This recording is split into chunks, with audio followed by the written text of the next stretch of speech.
Neste momento, Deus, através desta emissora, leva até você mais um programa de fé, com hinos, orações e uma palavra poderosa a seu favor. Fé para vencer o mundo. Somente crer. Somente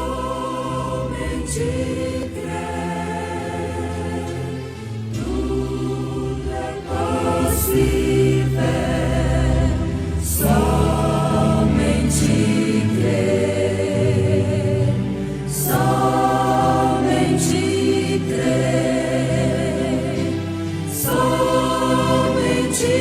crer. Tudo é possível.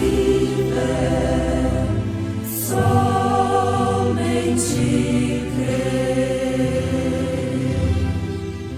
Elias foi um dos profetas mais ásperos de todos. Ele era um homem do deserto.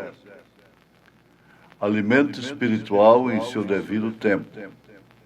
Estando Elias, o tisbita dos moradores de Gileade, disse a Acabe: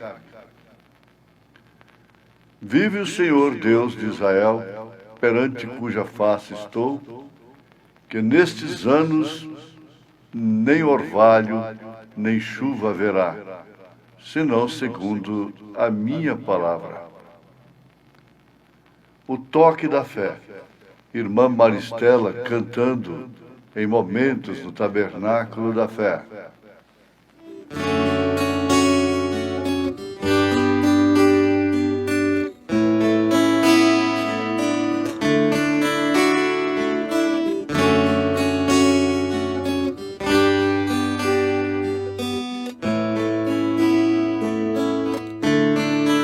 Posso lembrar daquele dia,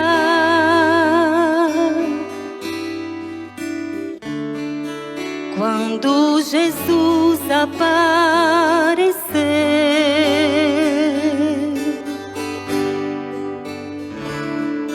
A multidão se comprimia.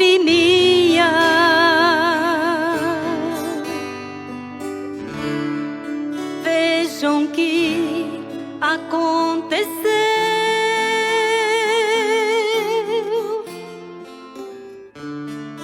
Há muito tempo eu procurava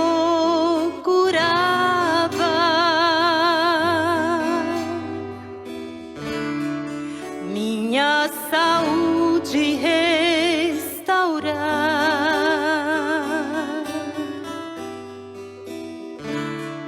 gastando tudo que tinha.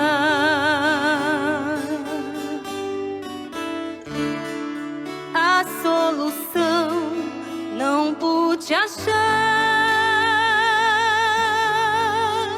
Tinha ouvido de um mestre galileu,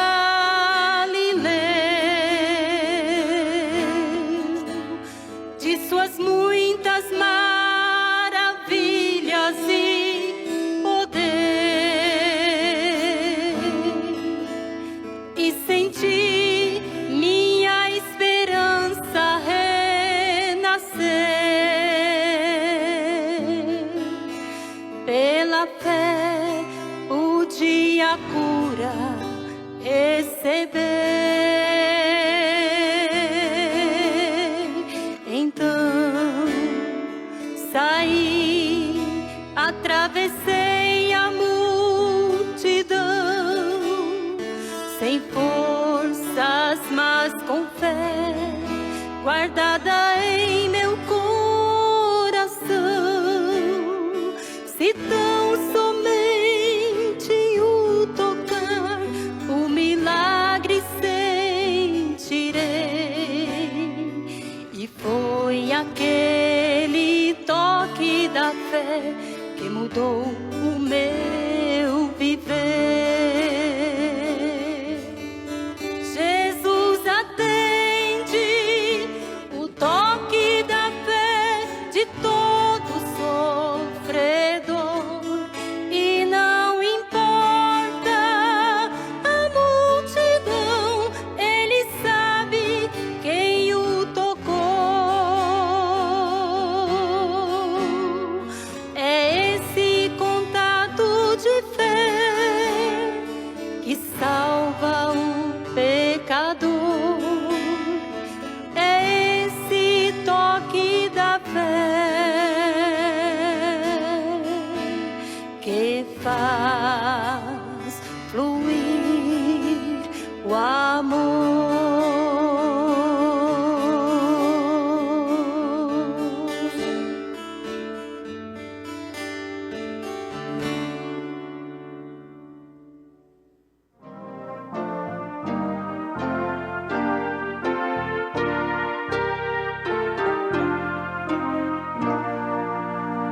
mais ásperos dos profetas. Ele era um homem do deserto.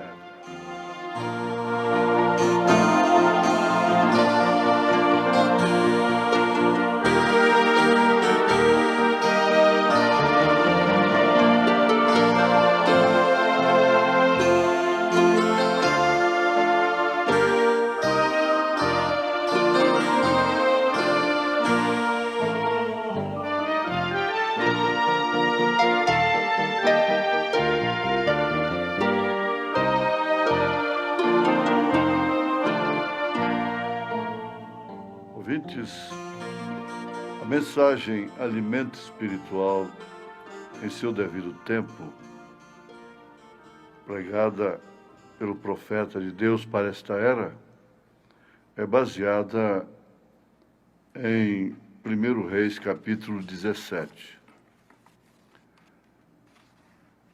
E se refere a Elias, Acabe e Jezabel.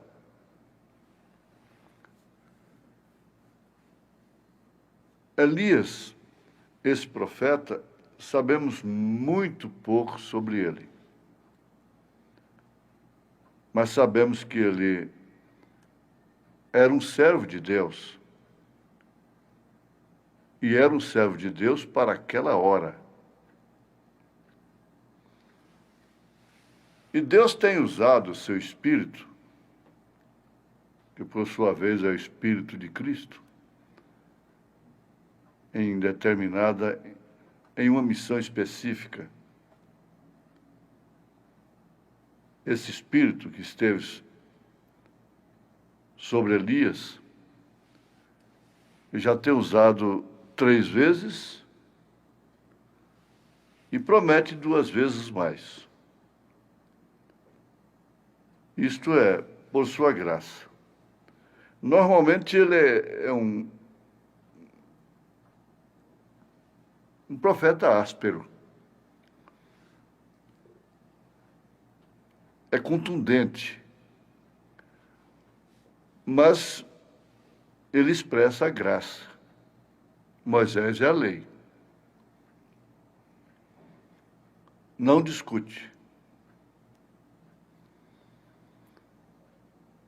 Elias repreende. Havendo repreensão, existe chance da parte dos repreendidos a se arrependerem e aceitando assim a repreensão que se torna em salvamento, ou seja, em salvação. A rejeição se torna em maldição, se faz perdição.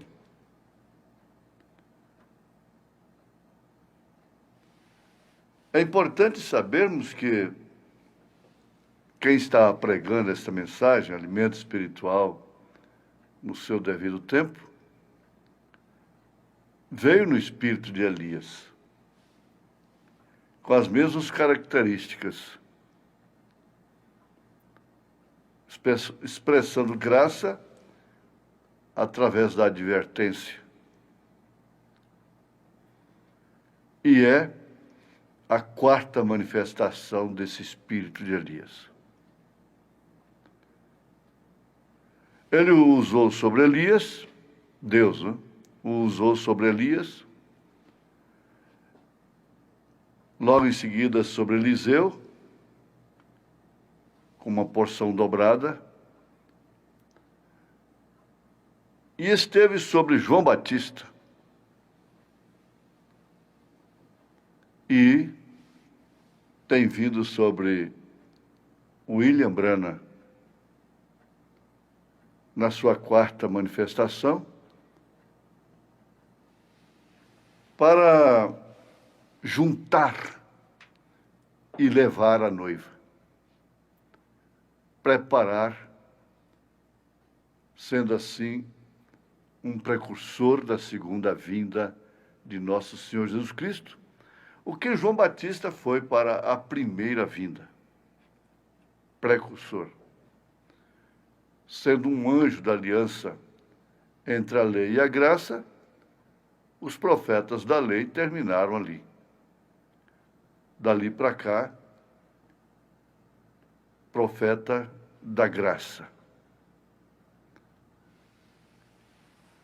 Elias virá na sua quinta manifestação, desta feita com Moisés, Apocalipse 11, para juntar também os judeus e levar para casa. Isso é perfeitamente correto com as profecias, com as escrituras. 5 vezes são as que Deus prometeu usar o espírito de Elias, e ele já fez 3 vezes, e está em pleno exercício da 4ª vez, através da mensagem que temos recebido da parte deste grande profeta. Isto é, sem dúvida, o verdadeiro evangelismo. E conclama aos que porventura ainda não chegaram. Alerta, se é que ainda há tempo. Por quê? De um lado, o maior privilégio que existe na terra é estar sob o ministério de Elias. É viver nos dias de Elias. Especialmente esse da 4ª manifestação. Por quê? Ele também vem revelando o ministério do Filho do Homem. E, sobretudo, o 7º anjo de Apocalipse, capítulo 10, verso 7. Não se trata de uma utopia em torno de um homem, uma imaginação e conclusões religiosas, pensamentos, deduções tiradas de exílios, de separações, de jejuns e orações, e de quebra-cabeça com a história e as Escrituras. Não. Isso é fato comprovado por Deus. Deus está juntando a sua noiva através do espírito de Elias na sua 4ª manifestação. Aquele Elias, o tisbita, nós não sabemos de onde veio. Sabemos que ele era um tisbita. Mas como ele vem, como ele veio, ninguém pode explicar. E não é um espírito como Deus para ser estudado. Não adianta homens inteligentes, estudiosos, estudarem sobre Elias, estudar o Elias. O Elias é místico. E esse espírito se caracteriza também pela resistência que ele sofre por parte do espírito de Jezabel. Sabemos perfeitamente que Israel estava em total decadência. Porque um homem, o seu rei, o seu maioral, o posto mais alto de Israel, colocou uma mulher pervertida naquele nível mais alto. Sempre afirmamos, ali estava o nível mais alto de Israel, Jezabel. E vinha lá do deserto de uma maneira inexplicável, contrariando tudo, resistindo àquele espírito, o qual Deus odeia. Aí está escrito em Apocalipse que ele odeia a doutrina jezabelita, baalanita e nicolaíta. Esse espírito atravessou as eras, os séculos. Como o espírito de Elias não morreu, o espírito de Jezabel também não. É triste. Se as mulheres bem pensassem, nenhuma delas queria ter poder em suas mãos, comandar homens, comandar famílias, comandar gente, comandar igreja. Se elas bem pensassem e todas elas fossem reveladas acerca desse assunto, elas fugiriam disto como se foge da morte.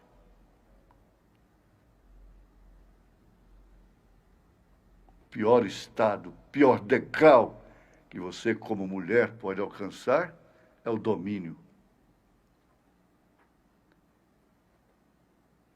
E te atira. Transfere esta virtude maligna para a era de Laodiceia, que quer dizer domínio feminino. Te atira. É seu pior estado é quando você manda. Quando tudo tem que ser conforme você quer.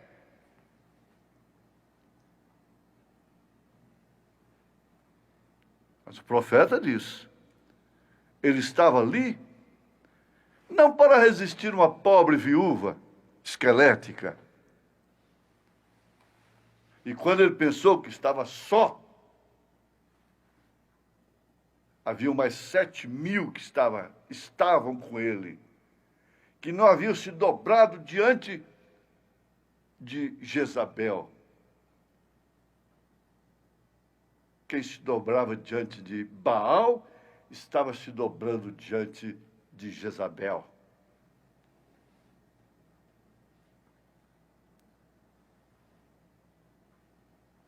Se você vivesse naqueles dias, você estaria entre os 7.000. Você que creu em Elias. Você que creu na mensagem da hora. Você estaria entre os 7.000. Que não se prostraram diante de Jezabel. A mulher que pintou as unhas, os olhos, e exerceu domínio sobre o marido, sobre o povo. É claro, a culpa foi de Acabe. A culpa é do homem. O homem que merece morrer. O homem que é o culpado, porque é ele quem a colocou naquela posição. Agora o profeta diz, repetindo que sabemos muito pouco a respeito dos profetas. Tudo que nós sabemos e que nos interessa não é sabermos acerca de suas pessoas, mas sim acerca de suas profecias, de suas mensagens, especialmente nesta da nossa era. Porque busca, associa a todas as profecias, fazendo de todas elas uma.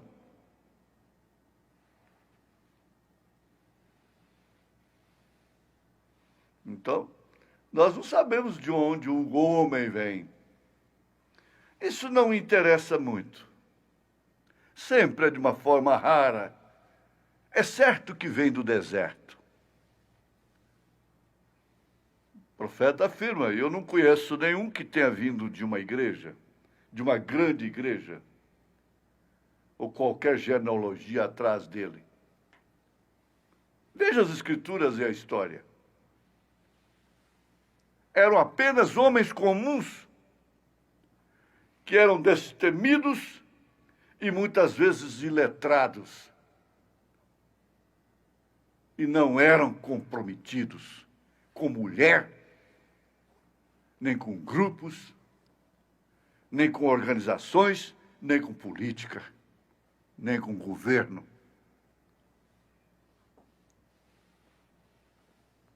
E eles nunca haviam escrito nada, eles mesmos.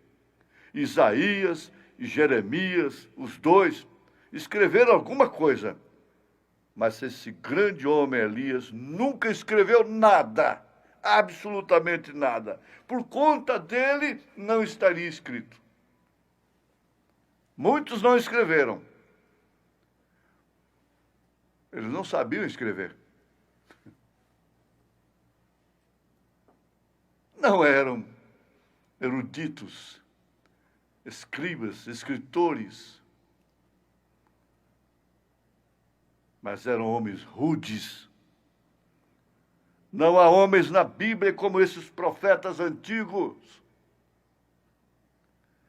Eles desafiaram reinos, reis, pessoas, igrejas, mulheres e tudo mais, e se puseram sobre a palavra de Deus, e Deus provou que estavam corretos. Eram indivíduos muito rudes, portanto, estavam dispostos a morrer de uma forma rude, como morreram. Nem todos morreram.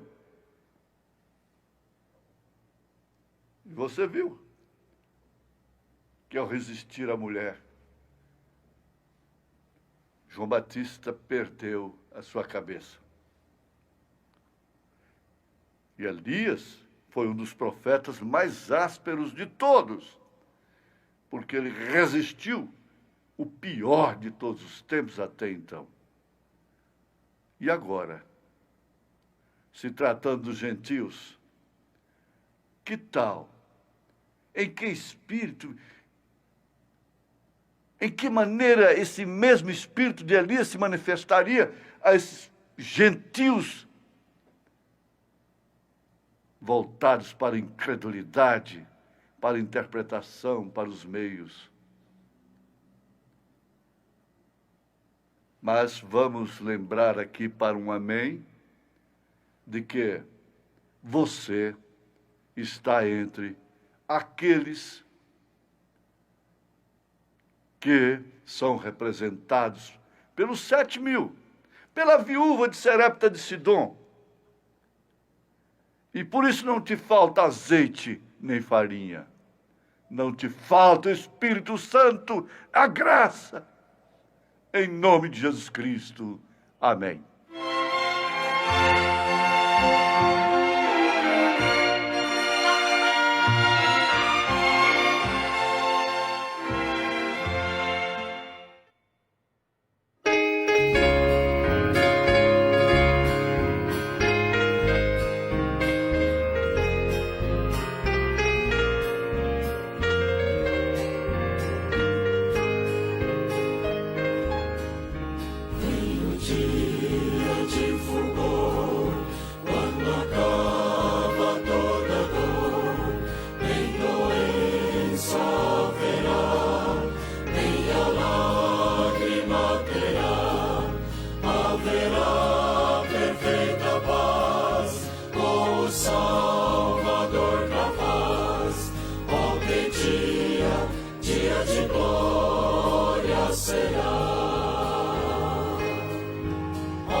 A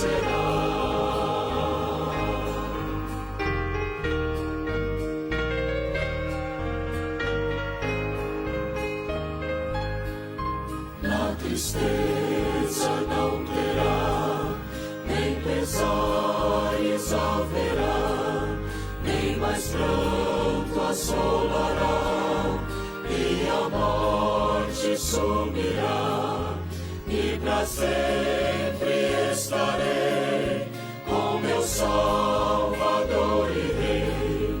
Oh, que dia, dia de glória será! Que dia será quando o Salvador voltar? Poderei contemplar quem morreu pra me salvar.